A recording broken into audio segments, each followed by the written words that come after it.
Global skill development mission में आपका स्वागत है।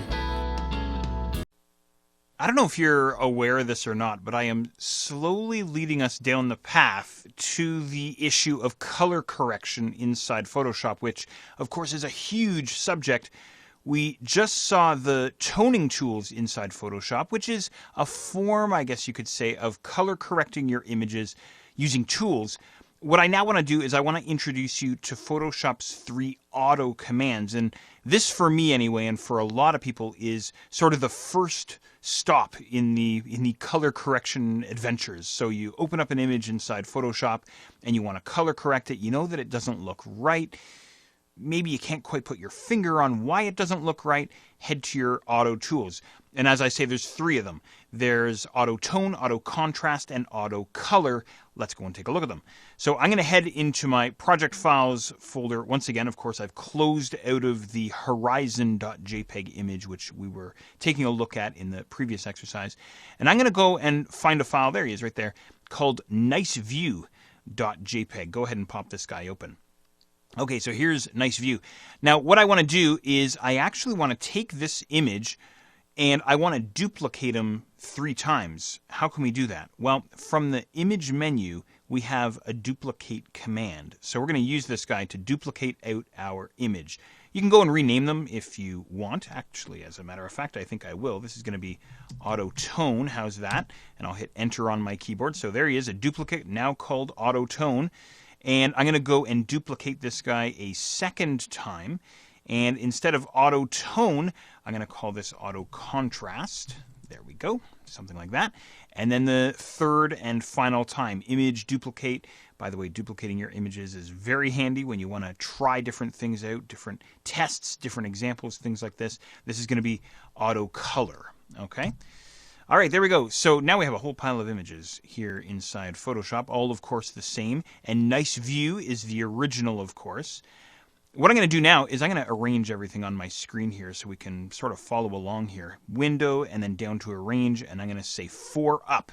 And this will give us 4 tiled windows that we can work with here inside Photoshop. And of course, they're all the same at this point. Okay, so maybe what I'll do here is just kind of position these guys. You might want to zoom out a little bit on each of these guys and kind of position them on screen, something like this, just so we can see as much of each of the images as possible.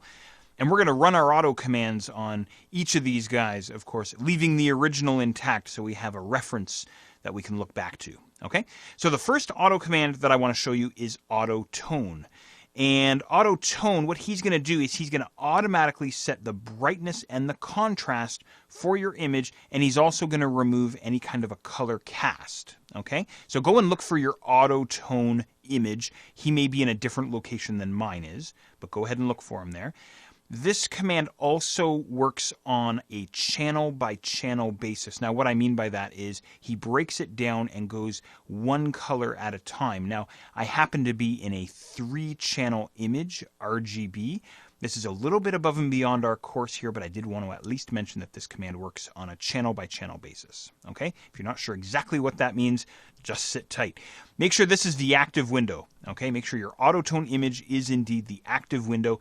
Head back to your image menu, and sure enough, auto tone, go ahead and choose that guy, and the command gets applied to the entire image.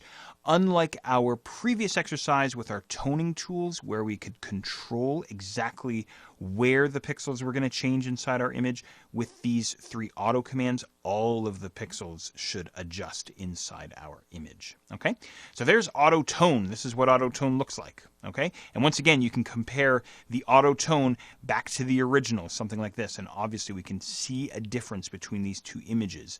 I think the auto tone looks much better than the original. Okay, all right, so there's auto tone.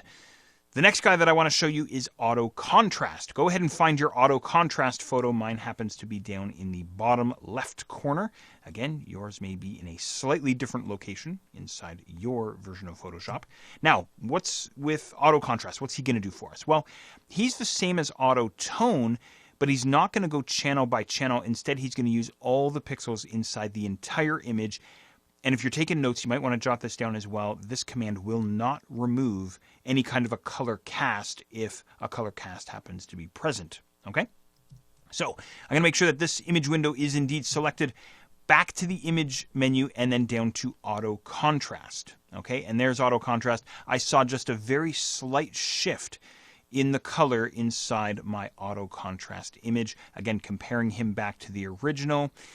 Looks pretty darn close. There's just a little bit of a transition or a change that's happened here. Okay? All right. So there's auto contrast. Again, the entire image has been adjusted, not a specific area of the image. We've got one more to go. That is auto color. So go ahead and grab your auto color image.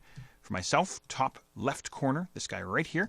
What this guy is going to do, this is pretty cool actually, is he'll find the darkest pixel inside your photograph and it'll make it solid black. And then it'll also find the lightest pixel inside your image. So for myself, probably up inside the sky somewhere, and it'll make it pure white. And then third, what it'll do is it'll find the midpoint, the mid-gray point, and it'll make it 50% black or 50% gray, if that makes sense. Okay? So it's going to balance out the color inside the entire image. Here's what he looks like. Make sure your auto color image is selected. Back to the image menu, back down to auto color, and we wind up with something like this. Quite a big shift inside the image here, again, when you compare it back to the original there. Now, you may like this image. It might work for you. It might not work for you. Who the heck knows? It's all in the eye of the beholder, right? For myself, it's a bit much. I think I like the auto tone version myself. That's just a personal choice, though. But, I don't mind the change here. It just looks a little washed out, a little too drabby, in my opinion. But, hey, what the heck do I know? Anyway, now auto color is a really great place to start with your auto commands. It tends to produce the best results, but again, it all depends on the image that you're starting with, of course. And this is something that's really important to understand with Photoshop is a lot of times people will say, just tell me what to do. Tell me which command I should use to make this image look amazing. Well, every image is different. There's no silver bullet. That's why there's so many different commands inside Photoshop, so many different ways to do things inside Photoshop. Okay? In any regard, there you go. There's the 3 auto commands. When you open up an image inside Photoshop and you want to color correct it, start with auto color underneath the image command. If that doesn't work for you, use your file menu and then down to revert and then try one of your other 2 auto commands. And if these auto commands aren't working for you, then we have to bring it up to the next level, which is going to be the brightness and contrast command, which I'm going to show you in the next exercise.